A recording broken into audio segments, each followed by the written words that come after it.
Hello, and welcome to episode 74 of Gondor Calls for Ale, a Middle-earth strategy battle games podcast. I am, of course, your host, Sam Gallagher, and of course, with me, once again, is my brother, Ben. Hello and welcome back to the show. Thank you once again for joining us. Yes, and what an exciting episode this, I assume, will be. But before we get into that assumed excitement, we're going to get into some ales, Ben. So what are you drinking this fine evening? Well, Sam, as you said, it is going to be an exciting episode, so I have myself an exciting beer. I have a Dunlanding Dark Ale, brewed for those long, cold winter nights, guaranteed to keep you warm through any winter siege. You gotta sit tight and hold your beer while your buddies get beaten to death by Helm Hammerhand. Sure. What about you, Sam? What are you drinking for this episode? Well, Ben, I am having an Orthanc IPA, brewed in the depths, as smooth as Saruman's silver tongue, with bold flavors that tower above the rest. That tower above the rest. Nice one. Nicely done. It was also quite shaken up, apparently. Well, that's tragic. Well done. Delicious. Indeed. Some sort of coaster is now in order. Oh dear. Well, while Sam finds us a coaster, himself a coaster, I will chat a little bit about what we're going to be talking in this episode, which is, of course, the Slow Grow Part 2, where I escalate Wolf and General Targ's escapades. They're adding a Snow Troll, Shank, and Rot, the Orc Scavenger, coming along for the ride. We're going to be talking about 3 games that I play and all the shenanigans we get up to there. Excellent. But, Ben, I think before we get into that, your shenanigans, your scavengers, your besiegers of the Hornburg, we're going to look at some stuff from our community. I think we have a couple army lists to look through and some sweet models to look at. These are, of course, posted in our Discord. Yes, we have a Discord, which you too can join. Our swelling ranks of minions. I mean, people who are on a server. It would have been funnier if I could have thought about what people on Discord are called. Anyway, if you do wish to join our Discord, you can find an invite link in the description of wherever you're listening to or watching this podcast. And without any further ado, Ben, shall we move on into the meat and potatoes of the episode? Let's do it, Sam. So first, we've got some hobby highlights. And the first hobby highlight is an army list. Oh, is Ben's got his slideshow wrong, Sam, is what's happened there. Uh-oh. It should be a build me an army highlight. Well, that's okay.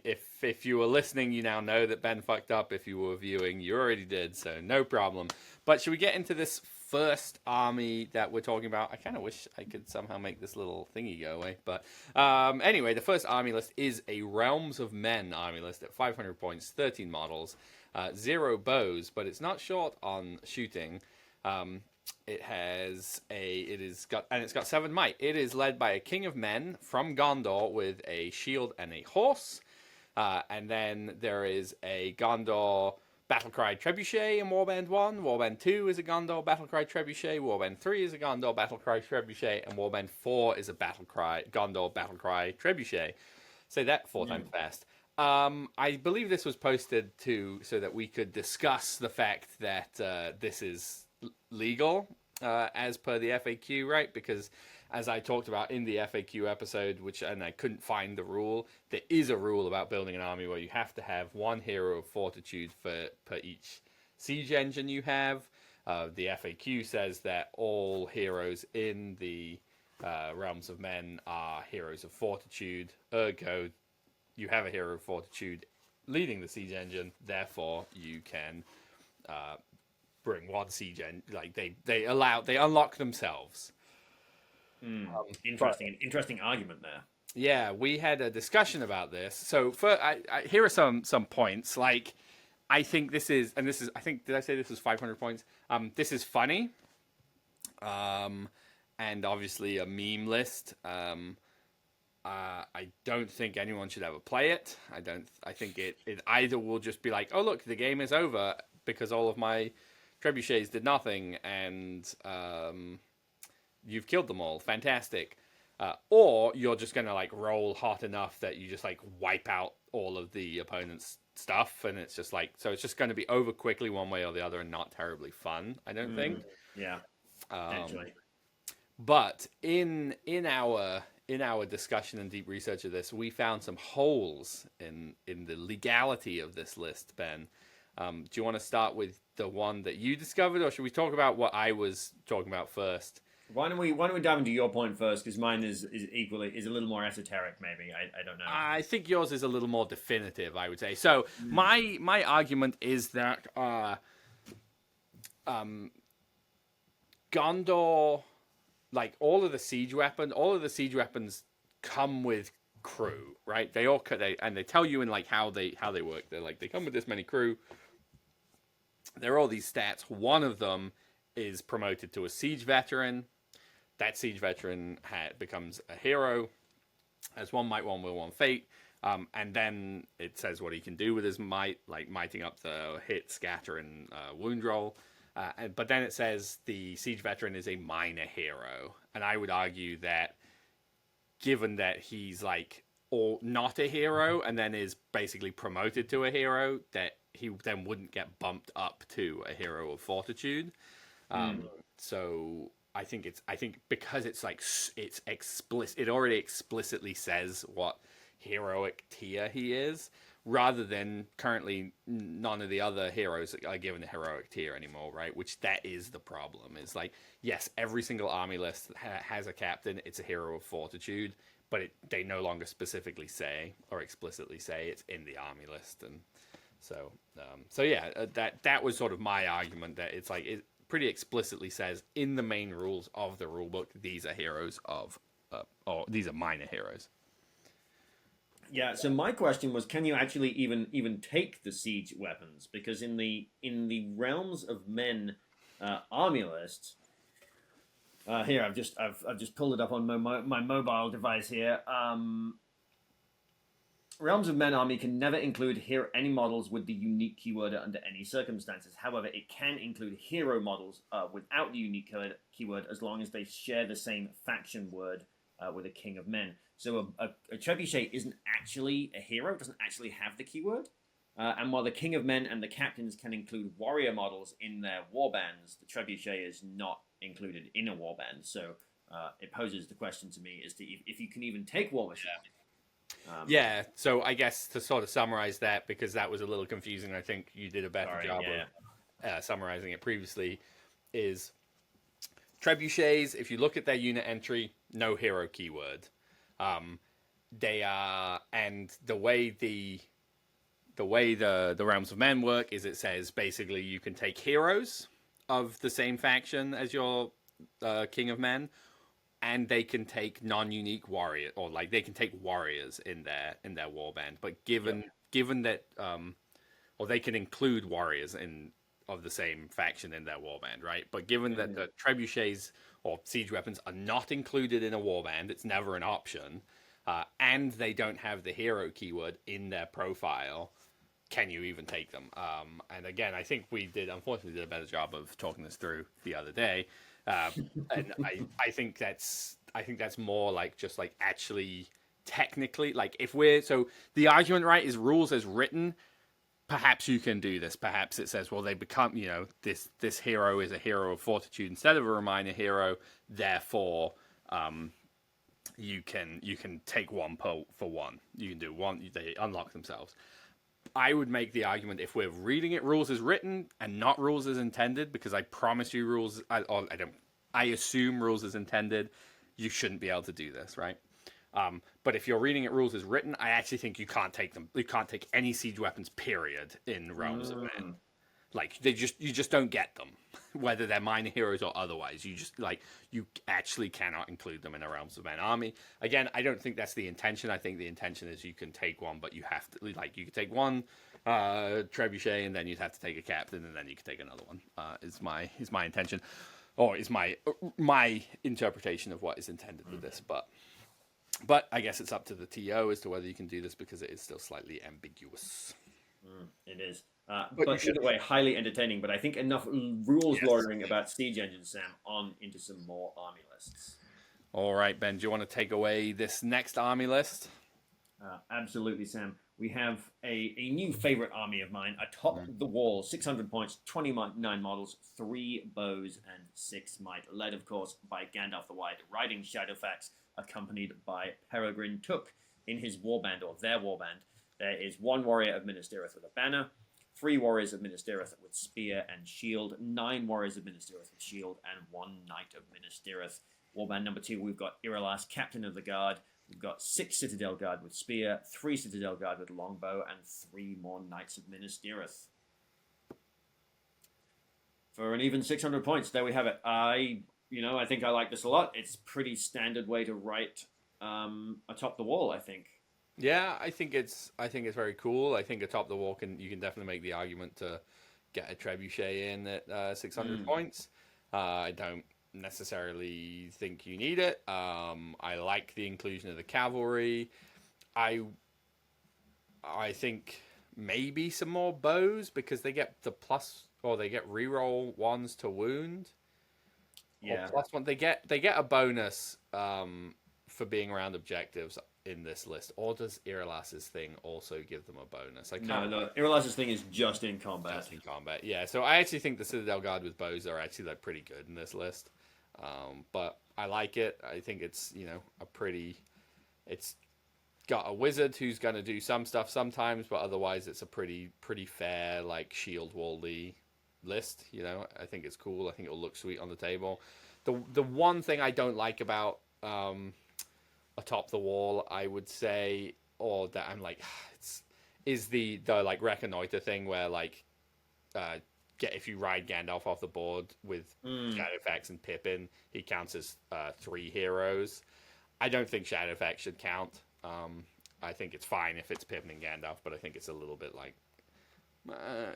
okay. Yeah, that's definitely fair. And it's reroll 1s to wound when striking blows or making shooting attacks within 12 inches of an objective. So it's a nice big bubble. Yeah, and the longbows, are they strength 3 or are they just longbows are strength 3? Yeah, so strength 3. So I guess you're looking for 6s. So I can't do that math, but anyway, it's definitely not bad. Especially as you're if you're playing a game with some objectives that you want to plop a few guys on and leave them. Putting bows on them is always nice, and then you're sort of doubly beneficial because you're getting the reroll 1s. So they might actually do something. All right. Anything else you want to say about this, or should we move along? No, I think onwards, Sam. Ever onwards. Move along home. No, little Deep Space Nine. All right, a little final list here. Ben, we have an 800-point list with 38 models, 12 bows, and 6 might, which is, of course, the last alliance. We've got Elendil, High King of Gondor, and Arnor, with 10 warriors of Numenor with shield and spear, 6 warriors of Numenor with longbow. Ooh, I didn't know they had longbows now. 2 warriors of Numenor with shield. And then we have the second warband is Gil-galad, High King of the Noldor. He's got 2 Rivendell warriors with banners. Ooh, saucy. 10 Rivendell Kingsguard with shield and elven spear, and 6 Rivendell warriors with elf bow who are also upgraded to be Kingsguard. Wow. I talk about an armored fist.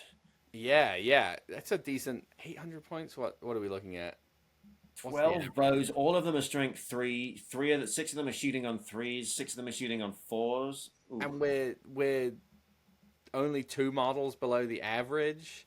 Yeah. I think people will complain in this one that complain about this army, right? Is that Elendil and Gil-galad lost their horse and both horse and shield. Mm-hmm. I think I would be more excited to see this army on the table now. Before I just all right. So basically you're not an army, you're 2 big heroes, whereas this feels like it's an actual army. Right. And also something to consider, it's not just 2 10-point horses anymore. Those would be 20-point horses. That's 40 points of horses. So this list is going to be down 3 to 4 models, and go down to 38, 35 models, 800 points, and I think really about to struggle. Still just an absolute machine. Oh, for sure. You're not just like he's essentially guaranteed to kill 4 models a turn, because like maybe you throw him into 2 and he probably kills those 2, and maybe he goes into another 2 and it doesn't matter quite as much as if he kills them. But you might, if you're trying to get that free heroic combat, just go into 1, guarantee the kill, and then springboard and go into another 2, which is still like super good, but it's like not oppressive in the same way. And 2 fight 8 and then a fight 9 hero, like, yeah, I think it's pretty cool. I really would love some new like elf warriors and Numenorian warriors. I don't hate the metal Numenorians actually, but the elves are rough. Yeah, and 6 might's not a lot at 800 points, but you've got 3 heroic combats, and Gil-galad doesn't need to strike against anyone. He's fight 9. He's almost untouchable by. He doesn't even have strike. Now. So fight 8. No, he's 9. He just doesn't have strike. Right, exactly. So you can call often with your big hero you don't want to be calling moves, but Gil-galad's perfectly happy to call moves. But you like kind of don't care about calling moves in this army anyway, because if they charge you on a 6, they take a wound. Just from the elves, just if they charge a Rivendell warrior. I mean, still though, you've got 18 of them there. Yeah, absolutely. I'm curious why the elves have the banners. I don't think there is a Numenor banner. In fact, I know there's not.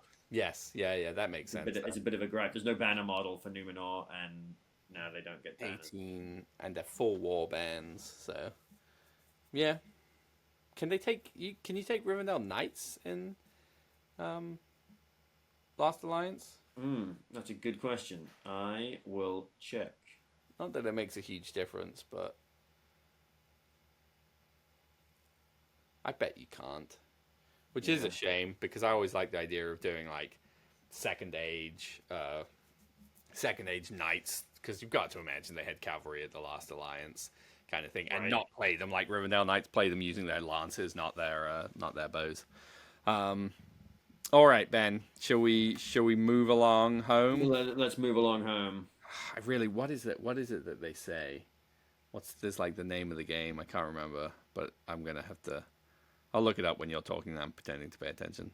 All right, so now we've got to build an army worthy of Gondor calls for ale.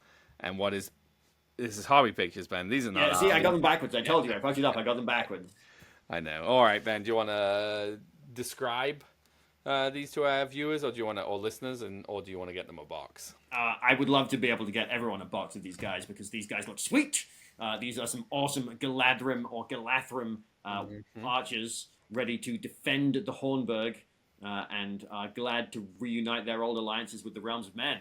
I think you'll find that they're ready to defend Helm's Deep. Okay. Fair enough. Just so we're clear. Yeah, no, we've got 4 Galadrian warriors with bows, in a very a lovely classic blue and red and gold scheme. I really like the bases. Some nice not cobblestone, that's the wrong word, flagstone look for on top of the wall at Helm's Deep. I know Ben, who sent these in, was saying that he was struggling painting the Lord of the Rings models because of the change in scale, because he's been doing a bunch of old world stuff, which a lot of that, right, is not only is it bigger anyway, but it's also like older models, so they're like heads and hands are all like huge. But you wouldn't know, these guys look absolutely great, so I definitely... Yeah, he really nailed the eyes. Nailed it. Which is always a challenge in models with helmets. And I look forward to seeing a few more of these painted up and getting the game in. All right, moving along. Oh, yes, here we go. Very cool. Yeah, I pinched this one from the hobby part of our Discord. It wasn't submitted necessarily for the podcast, but I thought it was too cool. I geeked out when I saw this. This is so cool. So what is this, Ben, for our audio only? This is the gates of the White City under construction, made out of blue foam, and the battlements are just cut so nicely. I guess it's cut using a template, but it's really, really cool. All of the foam blocks are carved, really coming together, looking like a wall. We actually got pictures of this in concept a little while ago. I remember this was submitted as a guess as to what it's going to be with the models on the board. So now we're seeing the next steps, which is very, very exciting. This was done by the same guy. His name on Discord is Wade, I think. Mm-hmm. So I'm not sure if that's that's the. I'll have an aside about Discord in a minute here. But who painted the Eonor that we had on the podcast in the last episode?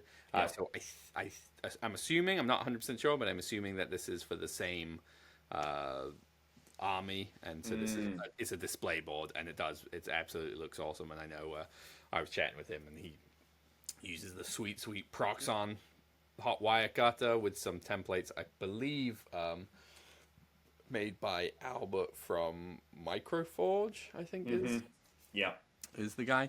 But yeah, absolutely awesome. Very, very cool. Love it. Love more display boards. Yeah. Okay. And 3D printed ones are great and everything, but it's just cool to see a homegrown, hand fabricated one made from scratch using the old original techniques passed down from generation to generation.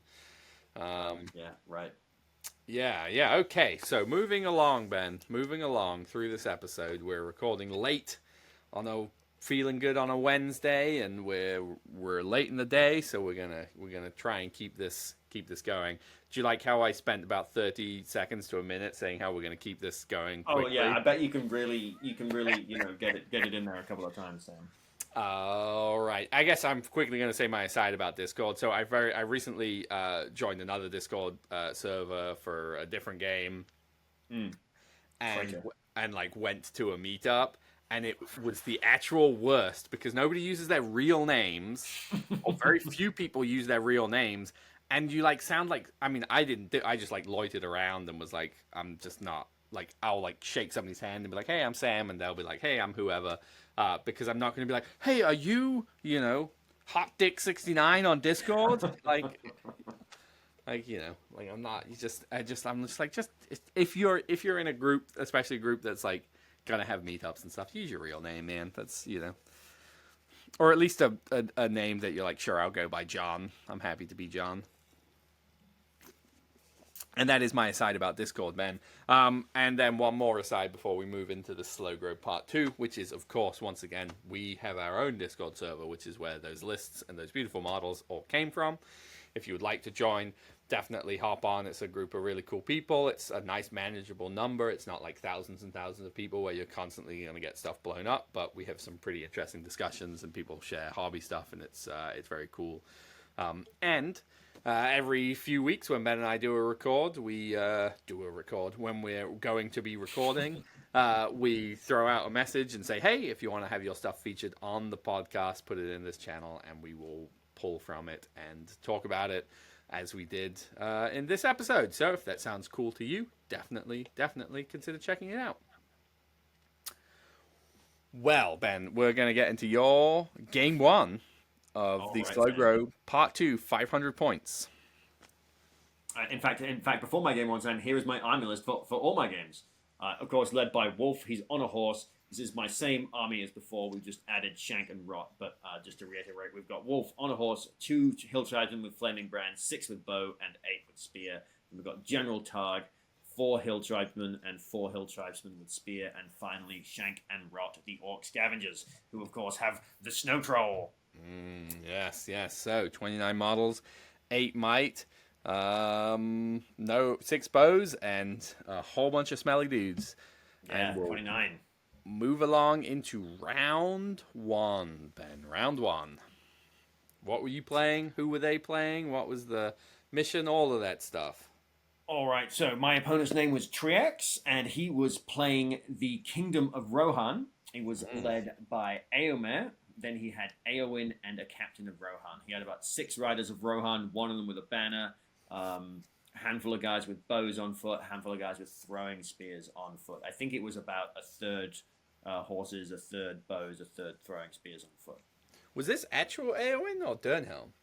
No, this was actual Eowyn from the Kingdom of Rohan. Cool. And she was on foot and unarmored. I guess the idea was that she was going to die, and then Eomer would go nuclear. Oof. And we were playing Destroy the Supplies. All right, I shall read Destroy the Supplies. If you are viewing, you will of course be able to see the beautiful deployment map that Ben remembered. If you're listening to this, I can either describe it to you or bring you a box. Joke is just never going to get old. I'll describe it to you. Okay, Ben. We've got 12-inch up deployment zones. Along those deployment zones, there will be 3 objectives, one in the middle and 2 12 inches to either side. On each side, so you each get 3 objectives. We have a game that lasts until one army has been reduced to 25% of its starting number.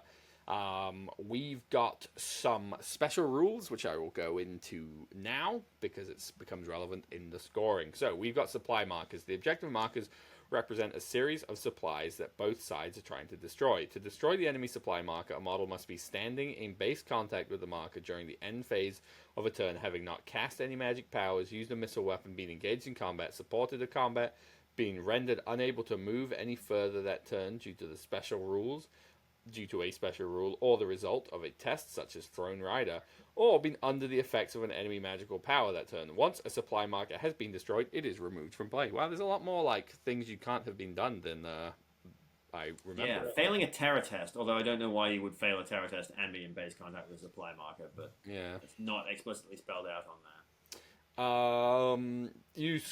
We've got scoring victory points. You score 3 victory points for each enemy supply marker that has been destroyed. You score 1 victory point for each enemy supply marker that has not been destroyed, but you have more models within 3 than your opponent. You score, if you have destroyed more supply markers than your opponent, instead you score 1 victory point. If you score 1 victory point if the enemy general has been wounded during the game.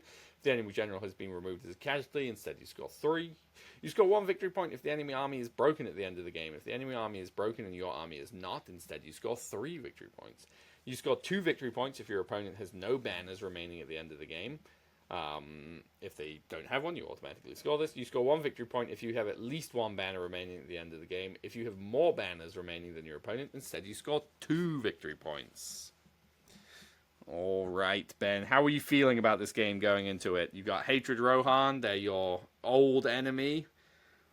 I was feeling pretty good. I, outnumbered him little bit, like you said. He was also fairly new to the game, so I was just here to have a good old time, and try to make sure that he had a good old time too. And right. Honestly feeling pretty confident, Sam, which did get me into a spot of trouble, I will say. Foreshadowing. And we were playing on a Rohan board, which is also fantastic. Wolf was out to prove that he was king of this small hamlet and king of all of Rohan. And AMA was here to say no. So my opponent takes priority, or gets to choose priority on turn 1, gives it to me. I rush forwards. I've got my Flaming Brand guys near my 1 flank objective in the attempt to slow down, with the thought of slowing down some of his cavalry, and we're going to just rush up the middle. There's this burned out house in the middle of the board, which turned out to be pretty key later on in the game because I was able to sort of move through it with the infantry, but his cavalry couldn't. He had Eowyn and all of her warriors sort of around the middle, and my left objective, the captain over there, and then Eomer all the way off to my right with all of his riders. And nothing really happens for the first 2 turns. We get a shooting casualty each on turn 2. He takes both of the priorities and gives them both to me. On turn 3, I take priority and give it to him. And he rides Eomer into my rightmost supply, rides over I believe he managed to get a throwing spear kill, or even it might have even been a shooting kill on my Flaming Brand guy, and he burns my supply this turn. And you can see in this image, Sam, that I have taken all of my archers, another one of the Flaming Brand guys, General Targ, and a bunch of spearmen, and they have walled off my middle supply marker against AMR's charging cavalry. They've got a forest to one flank and a house to their other flank. And Wolf, Rot, the Snow Troll, and the rest of my Hill Tribesmen are rushing up the middle of the board. And he had 1 rider and the captain, and they've come around the flank. There's this flank on the left side of the board, and this is where I sort of overplayed myself. I've left my left objective completely undefended, and he's moved a captain and a rider basically around the house. I can't see him to shoot them, not that I'd be able to kill them anyway. And next turn, they're going to ride onto my supply marker. So I have to decide, do I pull something back. What do I pull back? And anyway, what I ended up doing, I don't think it was the wrong choice, is I sent Wolf back to defend my supply marker, and I pushed the Troll forwards with Shank and Rot behind it, and some hill tribesmen off to the side. And there he is. Wolf's gone back. I pulled a couple of hill tribesmen back to back up Wolf, and the Troll is rushing towards Eowyn and a handful of warriors. And my other hill tribesmen in the middle, you can see them between the burned out house and that tower there, pushing for the middle supply marker. And I moved 2 of them into that house, who are going to make a break for the back objective. On turn 4, when we finally get some combat, Eowyn charges into the Troll. We get a move off between Eowyn and Shank. Eowyn wins the move off. She charges into the Troll, surrounds the Troll, gets a warrior into Shank, cancels my heroic move. And Eomer's riders, of course, charge into my defensive line of hill tribesmen in the backfield. And in the combat phase, Eowyn strikes up, and Eomer calls a heroic combat. Eowyn manages to kill my Troll this turn, which was a real shame. I was definitely explaining to him when to call a strike and why to call a strike, so it was a good learning experience for him, I guess, because he wasn't initially going to call a strike. And I was like, no, you've surrounded my Troll, you've committed your hero, you have to strike. Yeah, that's an interesting thing we talked about, and I think you did the right thing, right, of explaining it. I was saying that there's an argument to not saying anything, rolling the combat, and then like punching 3 Rohan dudes, or like hurling Eowyn, and like not just being like, I went for the kill and killed your hero and like super punished you. But I also, because in doing that, essentially what you do is you're saying, my Snow Troll is going to die. And I'm letting you kill him. I'm giving him away for free so you can learn, which I think is great. But I do think you could have sort of gone like semi-non-lethal, because it's also possible, right? It's possible you don't roll the 6 and then the same result happens. But if you do roll the 6, you get to kill some warriors. He has to struggle a little bit more to trap the hill troll the next time, or the snow troll the next time. Yeah. And if you don't roll the 6 and the same result happens, you go like, then you can go to like, yeah, okay, like this worked out for you. But like, let's say in this situation, I had rolled a 6 and you hadn't, and you had as well, I would have had the high fight, and then you can explain it and be like, it really in this situation would have made sense if you've committed that much to go for the strike. So just, as a sort of like, as given that whatever it was last episode, we talked a bunch about, playing for fun and all of that stuff. I think that's where it gets into the tricky line of like, it was fun for him to kill your snow troll, but at the same time, you're like, you made your list worse by only adding the snow troll. Like, it was objectively would have been better just to add 150 points of more warriors, and you went for the thing that was fun, and then because you were giving a teaching moment, you also didn't get to have fun with the troll. Yeah. Valid point. I did also, like, it was my mistake too. I definitely overextended with the troll. Sure. I probably should have just let him grab my back supply marker and just pushed forwards. But, we live and we learn. My troll dies this turn. Eomer runs over 2 guys and runs into 2 more guys and kills them, but is the only person to win the fight on that flank. All of his other warriors don't win their fight. They're all fighting against essentially 4 hill tribesmen. I biffed 2 of my wound rolls, but killed 2 riders this turn. So I mean, he honestly got lucky over there, having lost those fights. I really should have, with 4 dice going, needing 4s to wound. So he lost his cavalry charge, didn't go the way he wanted, but my troll charge had also not gone the way I wanted. So we're sort of even Stevens at this point. In the middle of the board, though, those hill tribesmen from a couple of images back were my MVPs this game. These guys here, they won all of these fights and just obliterated these Rohan warriors. And next turn, they broke through and burned the supply marker. It was unreasonable. All right, so we get into turn 5, where my opponent takes priority and chooses to take priority as well. We get another move off between Targ. General Targ calls a move. Eomer decides not to call the move. and we are able to pin him in place this turn. General Targ starts moving. General Targ didn't want to do this fight, Sam. Basically, we trapped all of the cavalry with our warriors. We threw General Targ into some of the warriors and just pinned Eomer in place. And this time, Sam, this was the turn for Rohan. Rot called another move this turn as well. I can now see on my notes in an attempt to call vengeance for the troll. I killed seven Rohan warriors this turn, Sam. Most of them were the last of Eomer's charge, but a few of them were over by Eowyn's warband and the middle of the board as well. And I'm just going to move through the rest of this game fairly quickly, because essentially what happens is that Eowyn kills Shank and Rot, but my hill tribesmen back there burn the two supply markers, that is the middle one and the one that is not next to Eowyn. We get one lucky turn where I have one tenacious hill tribesman fighting against Eowyn, and he actually manages to wound her. He wins the fight, wounds her. Wolf had a terrible game. There's the death of Shank. Wolf had a terrible game. He was ricocheting off the captain and the rider of Rohan, who had gone around that building to burn my back supply marker. He finally, after 3 turns, managed to kill the captain. The rider at one point slipped away from him, but my 2 backfield hill tribesmen managed to kill the rider and save my back supply marker. He was clearly distracted by those cucumbers. I didn't notice that, box. And here's my tenacious hill tribesman. He's charging to Eowyn and another warrior, and I believe Eowyn had another spear support as well. He won the fight here, and put a wound on Eowyn. And the next turn, she moves away, ran away from him. You can see he's fighting her spear support. She's gone off. And this was a victory to me, 11-6.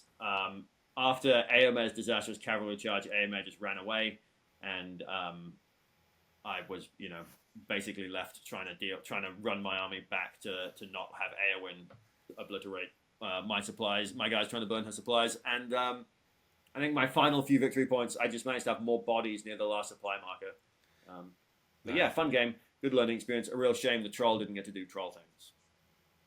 Yeah, alas. I mean, that is definitely the case. I feel like the first time you bring, or the first few times you bring a model you're excited about, is they tend to die quite early on. I also think it's a pretty tough army to include the troll, because it's the biggest, scariest looking thing.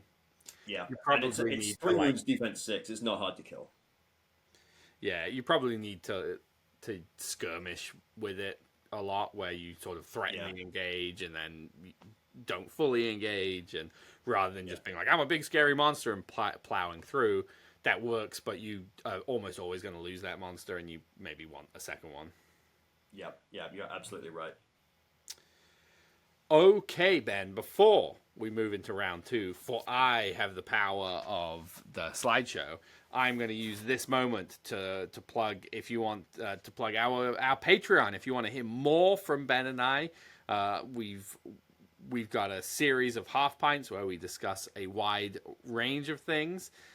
But if you want to support the show, hear more from us, and really enable us to keep making this podcast and keep doing what we're doing, the Patreon is what makes that happen. This has not been a very good plug here. I'm fumbling over all of this, but there are links in the description of wherever you're listening to or watching this episode. We appreciate all our current Patreons, all our past Patreons, and would love it if you joined. Yeah, we appreciate Patreons that were, Patreons that are, and some Patreons that may yet come to pass. Exactly. All right, into round 2. All right, Sam. I was playing against Henry, who was running the event for round 2. He was playing the Usurpers of Edoras, and we were playing Hold Ground. Yes. Hold Ground, Scenario 3. A Maelstrom scenario with one objective in the center of the board. We have a game that lasts until one force has been broken, and then at the end of a turn, it may, or then you roll, and on a 1 or a 2, it may end. We've got some scoring victory points. You score 4 victory points if you have more models within 6 inches of the objective than your opponent. If you have twice as many models within 6 inches of the objective than your opponent, instead you score 8. If you have 3 times as many models within 6 of the objective than your opponent, or you're the only player to have models within 6. Instead, you score 12 victory points. You score 1 victory point if the enemy general was wounded during the game. If the enemy general was removed as a casualty, instead you score 3. You score 1 victory point if the enemy army is broken at the end of the game. If the enemy army is broken and yours is not, instead you score 3. You score 2 victory points if your opponent has no banners remaining at the end of the game.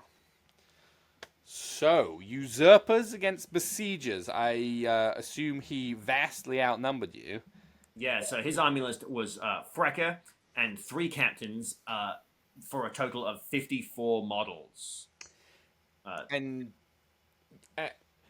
know the answer to this, but I'm going to ask it for the sake of the viewers and the listeners. Henry was the ringer, correct? Yes, this is the ringer army list for the Slogo. Yeah. Yeah, I think this is something that we may do a full episode about. I think being a ringer is a really interesting thing to consider, or an interesting place to be, because I would say for a slow grow that you're trying to encourage new people to go to, 54 models is not the way to go. Like, it would be one, it's one thing, right? It's one thing if it's because the hill tribes are like upsettingly good. They shoot on 4s, which I assume he is a bunch of bows. So they shoot on 4s. They've got good courage. They've got bad defense, and they're fight 3. But they have the ability. They go to fight 4 around Frecker within 6 inches of him, which is a huge chunk of the board. So you're just going to like absolutely swarm people. It's like it's a very skew list, and I actually think the Usurpers is a better list than the Besiegers. Period. But it's like a pretty skew list, and I just don't necessarily think that it's not my dream of a ringer list, I guess.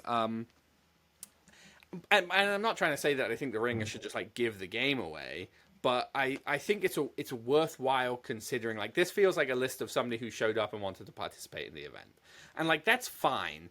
But then like don't advertise it as the ring. So I don't know. It's just a weird thing. And maybe if you play it right, like if you just was like, fuck it, I'll just like run forwards and we're gonna do glorious combat and we're just gonna see who has the most hills by the end of it. Fine, But I believe, as we've talked about this, that was not necessarily how the game was played for the whole time. So let's find out. All right. So Henry win the first roll to choose priority and gave priority to Henry, and he moves on with his army. He rolls his captains first. One of them rolls a 1 and does not arrive. One of them rolls a 2, and I put him off in the corner of the board edge that Henry was standing by. And one of them rolls a 5 and comes in on the middle of the corner, 90 degrees next to that captain. So as mentioned, we're trying to get to the middle. We're trying to get to that middle objective. We're once again on the Rohan board. The objective is actually in the house, which I was like, let's not move the house. This is hilarious. Mostly because I didn't think I could win this game anyway against 54. Against 54 models, where the objective is to outbody your opponent on a single objective. I'm outnumbered almost 2 to 1, and we've got the same stat block except he gets to fight 4.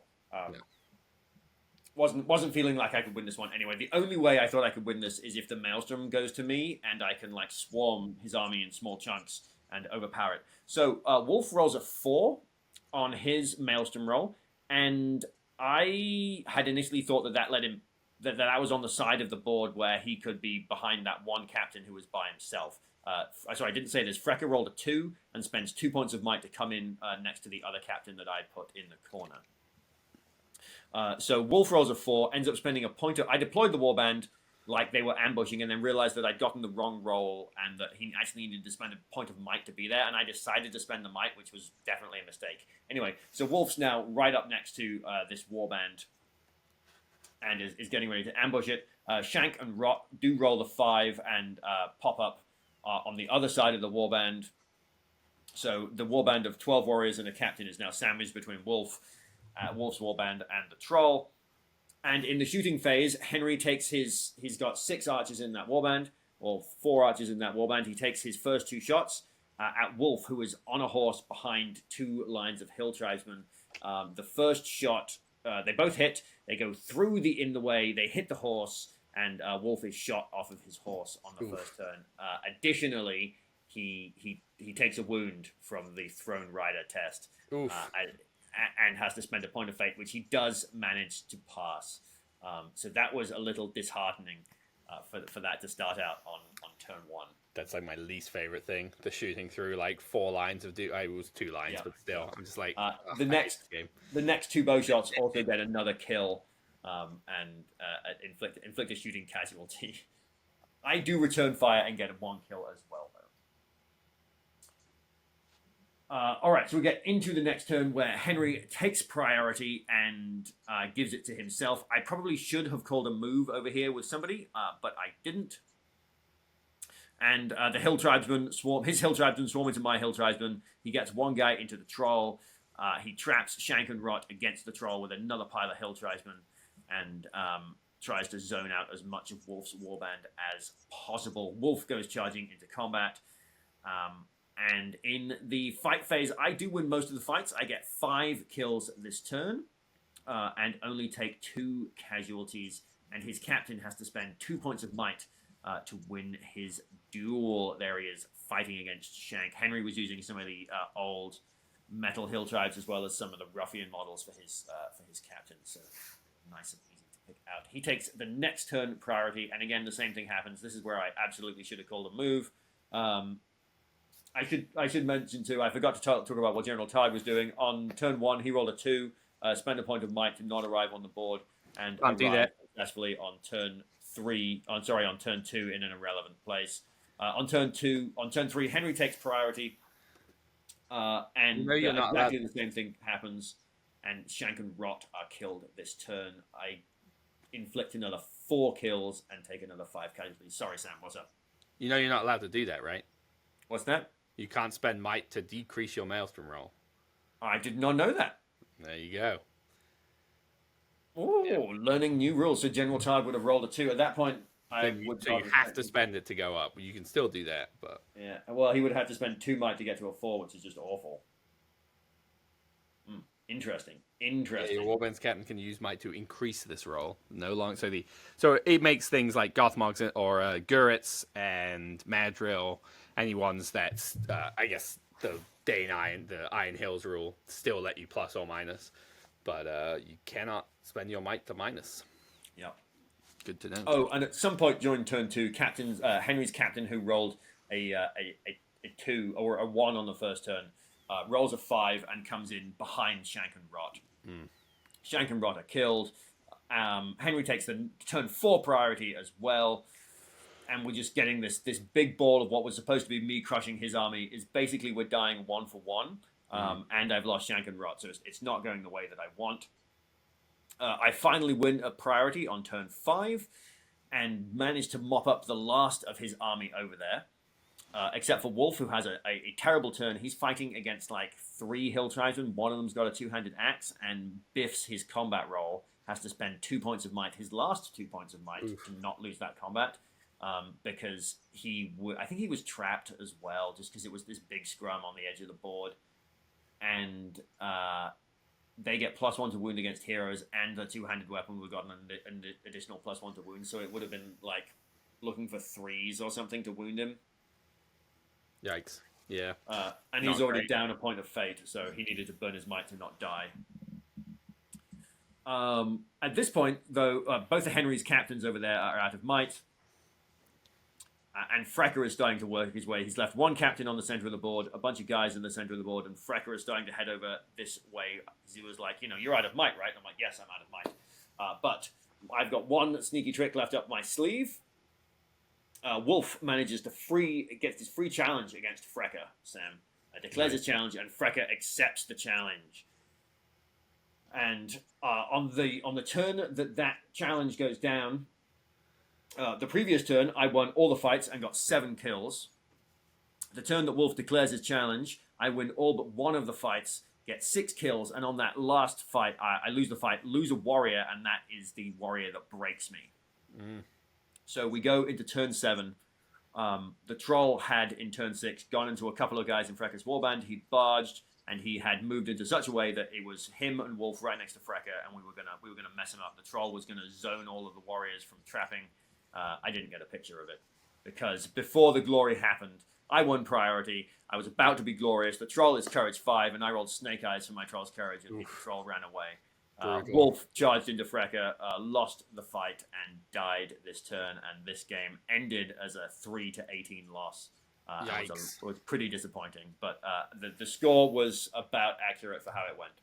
Yikes! Yeah, bummer. Yeah, I think you're right. This is basically a game you go in, and you're like, well, I can't win this. Like you could obviously, but it's an uphill battle from the beginning. You're so outnumbered in a game where you are just trying to get bodies on the central objective, and Yeah, my hope was to be able to isolate a warband and pounce on it. I didn't do that. I spent too many resources trying to do that, and it didn't go well, and then it all went downhill. Yeah. All right, Ben. Shall we roll into round 3? All right, let us, Sam, roll on into round 3. But before we do, Ben, now is the perfect time to talk about our official sponsor. That's right, Gondor Calls for Ale is in fact still sponsored by the Baron of Dice. If you too want us to roll on into round 3, you can do it with some sweet custom dice. If you would like to find these beautiful hand-swirled resin dice with no microbubbles that are perfectly balanced, you can find them by following the link in the description of wherever you're listening or viewing this episode. Also, in the description of wherever you're listening or viewing this episode, you can find a promo code to get yourself a nice little discount on those beautiful Lord of the Rings themed dice that are personally guaranteed by Gondor Calls for Ale to roll 6s at least some of the time. Round 3 it is, Ben. Round 3 it is. All right, Sam. So this is the round 3 of the second phase of the slow grow. We are now playing our 6th and final scenario, which was, of course, Fog of War. Ah, yes, Ben. Fog of War. Previously, a Gondor Calls for Ale favorite. Is it still? Who's to say? We have a 12-inch up deployment zone. We've also got a game that lasts until one force has been broken, and after that, it may suddenly end on the roll of a 1 or a 2. We've got some victory points that you can score, Ben. At the start of the game, you secretly note down one of your own hero models. This may not be your leader, unless you only have one hero. You score 1 victory point if the nominated hero is still alive at the end of the game. If the nominated hero is alive and has suffered no wounds, instead you score 3. If the nominated hero is still alive and has suffered no wound and spent no fate, instead you score 5. At the start of the game, secretly note down one of your opponent's hero models. This may not be your opponent's general unless they only have one hero. You score 1 victory point for causing 1 or more wounds on the nominated hero. Wounds prevented by a successful fate roll do not count. If the nominated hero is removed as a casualty, instead you score 3 victory points. If the nominated hero is removed as a casualty as the result of one of your models wounding them in combat, instead you score 5 victory points. At the start of the game, secretly note down a single terrain piece wholly within your opponent's half of the board. You score 1 victory point at the end of the game if you have more models than your opponent on or in base contact with the chosen terrain piece. If at the end of the game you have at least 2 models and twice as many as your opponent on or in base contact with your chosen terrain piece, instead you score 3 victory points. If your opponent has no models on or in base contact with the chosen terrain piece, and you have at least 2, instead you score 5 victory points. You score 1 victory point if the enemy general was wounded during the game. If the enemy general was removed as a casualty, instead you score 2. You score 1 victory point if the enemy army is broken at the end of the game. If the enemy army is broken at the end of the game and yours is not, instead you score 3 victory points. All right, there we go. Fog of War. Who were you playing and what were they playing?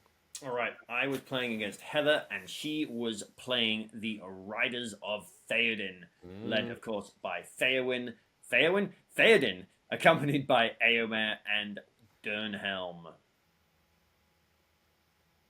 And yeah, Fog of War. Here is the initial setup we were playing. I had moved boards this time, Sam. I see Finally that. pick up my toys and go to a different table. And we were in some brie, and this circled building is my chosen terrain feature.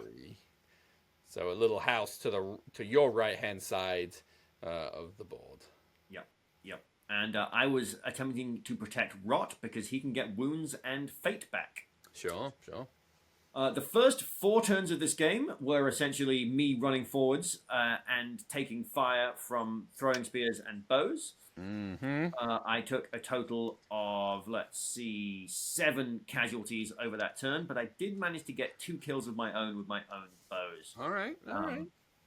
And I did the cunning thing where I moved my flaming brand guys into a building one turn. Then the next turn I didn't move them, moved my whole army forwards, and then the following turn I moved the flaming brand guys again. So there was a turn where there was a whole turn where they hadn't moved and they had been forgotten about, and they essentially then went and hid in my building. That was my objective. Each one of them counting for 2 guys. Yes, very good. And so the game really begins on turn 5, where I win priority and take priority. And we get a couple of move-offs. We get a move between Éomer and Shank. Shank wins the move-off, which is great, because in the following turn, I had basically pushed to within charge range of the riders. So the troll gets to charge in, which is all we really care about. Éomer is nowhere near the troll, I should say. It's basically Dernhelm and Theoden facing off against the troll. And Éomer is off on the other flank, facing off against a horde of warriors, and Wolf and Targ are sort of floating in the backfield. So the troll charges in, goes into a couple warriors. Dernhelm and Theoden countercharge into the troll.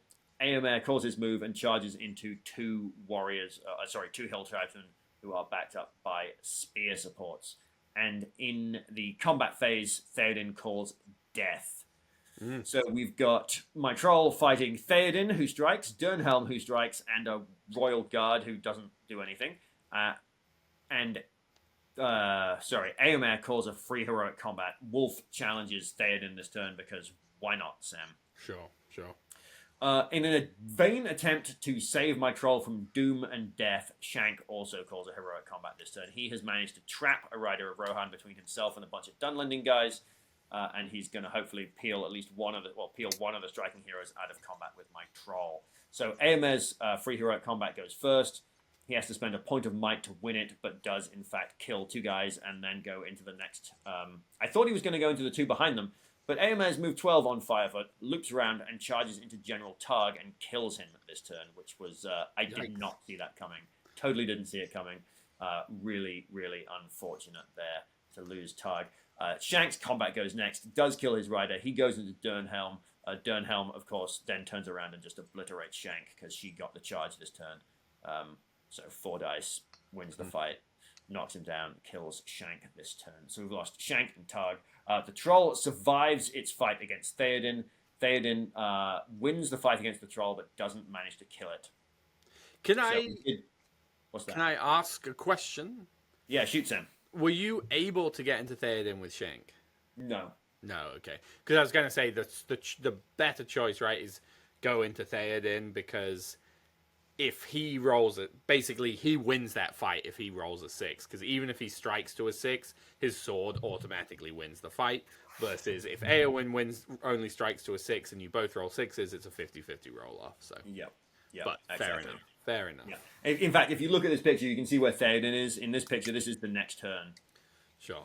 But basically, Dernhelm was on the flank, and I just wasn't able to get Shank around. Sure. I win and take the next turn priority. Wolf goes into a couple of guys. We tie up Éomer to stop him doing any more shenanigans, or an attempt to stop him going into more shenanigans. Theoden calls a move. Rot counter moves. Theoden wins the move off, charges back into the troll. Rot is fighting against Dernhelm this turn.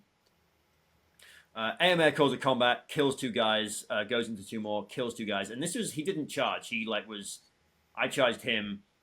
He won the combat, killed the 2 guys, went into the next 2, and then killed them. So, which is enough to break me this turn. Yikes.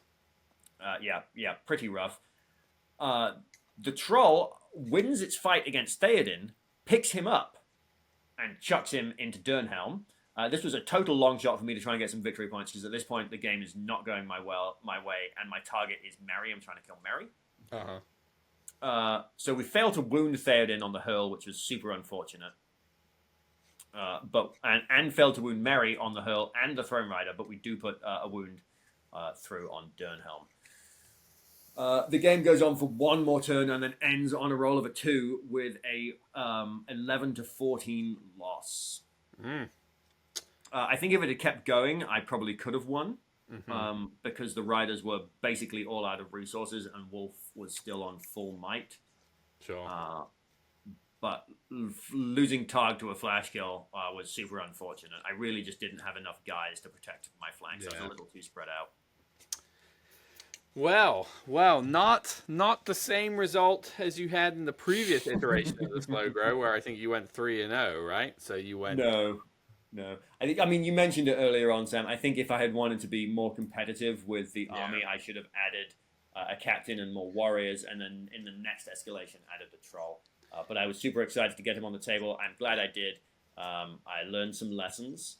Hopefully he will be back to cause more, back for glory next time round. Yeah, hopefully those lessons learned, and with go up by 150 points each time, right? With an extra 150 points of hill tribe up, he'll be able to do some actual damage, and we'll have more success. I'm going to add a captain and 18 warriors, which just about fills out my war. I think it fills out all 3 of my warbands then. Yeah, that's a difference to 3 models, that's for sure. Well, Ben, do you have anything else you want to talk about, mention, say with the Slow Grow League? How are you enjoying the Besiegers? Oh, the Besiegers are thoroughly enjoyable. Like I said, a little disappointed in the troll this time round, but that's okay. Thoroughly enjoying the Slow Grow.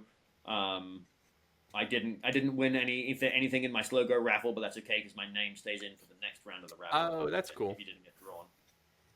That's very cool. The raffles for people who are participating in the Slow Grow by buying product from the store. It's also open to people who just want to. The Slow Grow itself is open to people who don't want to buy stuff from the store. Just open to participate, which is pretty cool. Yeah, they also do a paint giveaway if your army was fully painted.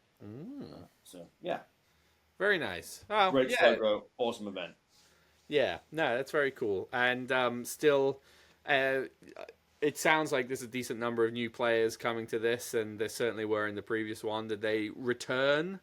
We had 8. I think we had 12 the first time round. We only had 8 returnees this time round. Gotcha. Well, hard to. Not all are as committed as we are to going to Lord of the Rings events, or I should say you, because I've bailed on one recently and probably have to bail on another one. But I think we had 2 day of cancellations due to illness or something. I'm not sure. Yeah, and just general life stuff. Well, excellent. It's fun checking in on the progress of Wolf High Lord of the Hill tribes and to see how their besieging of the Slow Grow is going.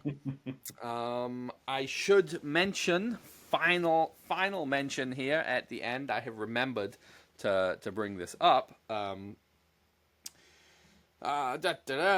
We were sent a message by John, who asked us to give a plug for their event in Fayetteville, North Carolina on the 22nd of March.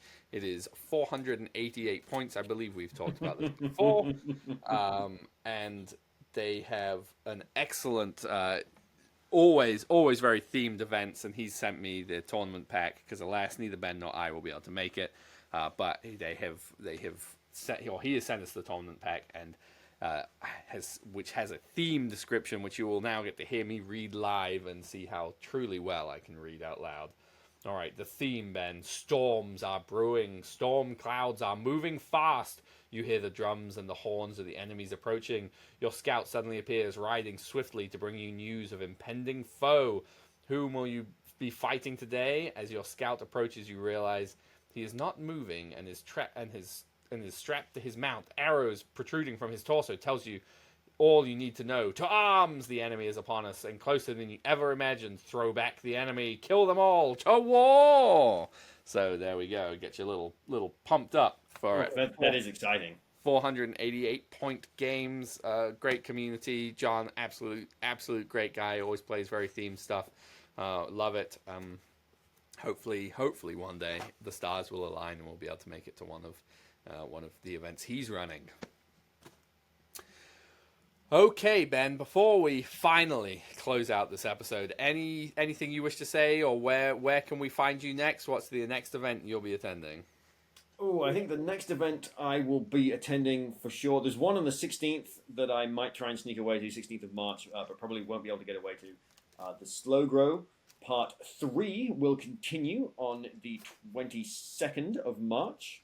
And then, of course, Sam, we are off to Milwaukee for Adepticon. Super exciting. Doubles, Chaos Inada, Grand Tournament, and the works. Can't wait for it. Yeah. Very good. All right. Well, we will be back in 2 short weeks. Thank you for listening. Thank you to our Patreons. If you've enjoyed this episode, please consider giving it a like, subscribe, and all of that social media nonsense.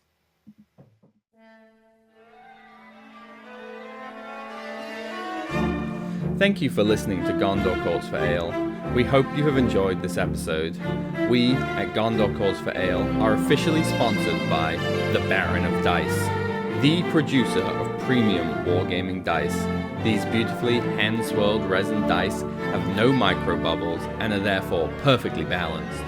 With over 3,000 variants and unique designs, nearly every tabletop gaming system is represented.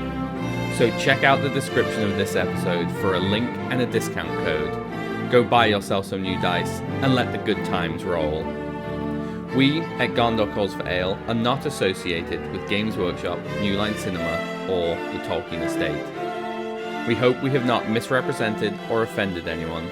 These recordings are strictly recollections of games we've played and are not commentaries on the character or competence of our opponents. They are intended purely for entertainment, and we hope they will be taken as such. You can find us on Patreon, see the link in the description. Supporting Gondor Calls for Ale there helps us continue to produce these episodes. You can find us on Instagram at Gondor_calls_for_ale. Feel free to send us a message there. Or on Facebook as Gondor Calls for Ale, another great place to send us a message. Or you can send us an email at gondorcallsforale@gmail.com. As Boromir, Captain of the White Tower, once said, remember today, listener, today this episode was good.